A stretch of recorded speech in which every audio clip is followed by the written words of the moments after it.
오늘 우리에게 주시는 하나님의 말씀은 사무엘상 31장 1절에서 13절까지의 말씀입니다. 죽음의 원인이라는 제목으로 하나님 말씀 증거하겠습니다. 또다시 블레셋이 이스라엘을 쳐들어왔습니다. 이스라엘은 이 전쟁에서 큰 패배를 합니다. 전에는 블레셋을 피해 요단강 저편 갓과 길르앗으로 피할 수 있었습니다. 그러나 이번 패배로 요단강 저편 사람들까지 도망쳐야만 했습니다. 사울의 아들들은 죽었고 사울은 패전했습니다. 그로서는 이 전쟁을 감당할 수 없었습니다. 백성들이 원했던 왕이었지만 이스라엘을 지키지 못한 것입니다. 4절을 보시면 사울은 블레셋 군대에게 잡혀 고문당하고 불명예를 당하는 것보다 죽음을 택합니다. 과거 삼손이 블레셋 사람들에게 붙잡혀 고통과 조롱당한 일을 생각한다면 이 사울의 결단도 이해가 됩니다. 비록 무능력한 왕이었더라도 사울의 죽음은 이스라엘의 큰 손실이었습니다. 사울의 죽음 앞에서 이스라엘 백성들은 도망치기 바빴고 이스라엘 평지와 요단 강변까지 모두 블레셋 사람들이 차지하게 되었습니다. 왕이 바로 서지 못하자 백성들도 지키지 못했고 약속의 땅도 빼앗기고 말았습니다. 사울은 그가 죽은 후에 블레셋 사람들에 의해 불명예를 당하게 됩니다.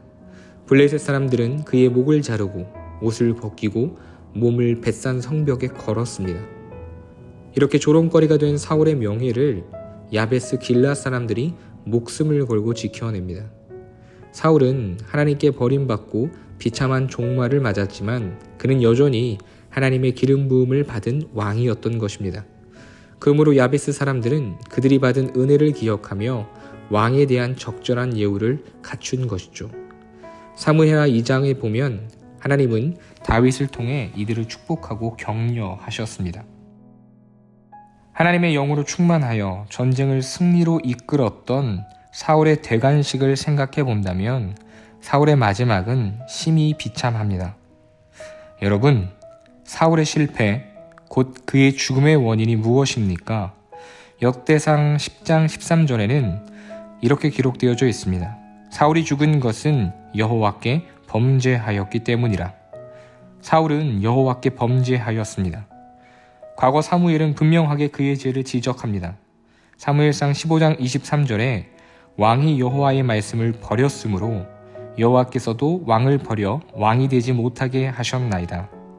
사울은 여호와의 말씀을 버렸고 여호와의 뜻을 묻지 않았습니다. 하나님의 기업인 이스라엘 백성들을 자신의 백성들로 삼았고 그들의 인정에 목말라 했습니다. 그는 자신의 인생에서 하나님의 손길을 지워갔습니다. 하나님의 인도를 거절했습니다. 여호와를 존중하지 않았기에 그 결과는 비참한 죽음이었습니다. 주 안에서 사랑하는 성도 여러분, 사울과 다윗의 삶의 차이는 결국 하나님을 경외하는가, 그래서 주님의 주권에 당신의 삶을 맡기는가, 그렇지 않은가 였습니다. 오늘 여러분이 문제를 해결하는 방법은 어떠하십니까? 문제의 자리로 하나님을 초청하고 계십니까? 하나님의 주권 가운데 온전히 여러분의 삶을 맡기고 계십니까? 성경은 이러한 사람, 즉 하나님을 자기 하나님으로 삼는 자가 복 있는 자라고 말씀합니다. 특별히 고난주간 가운데 우리를 위해 독생자를 아끼지 않으신 그 하나님의 손길에 우리를 온전히 내어 맡길 수 있는 은혜가 우리 모두에게 있기를 축복합니다. 오늘 하루도 그러한 주님의 손길에 모든 것 내어 맡길 수 있는 믿음과 또한 지혜가 넘치는 우리 모두가 되기를 간절히 축복합니다. 말씀을 생각하며 함께 기도하겠습니다.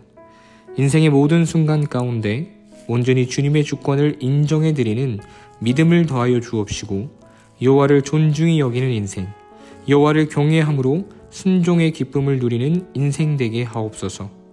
고난주간을 통하여 십자가의 사랑을 기억하게 하시고 기도의 자리 가운데 더욱 풍성한 은혜가 넘치게 하옵소서. 함께 기도하겠습니다.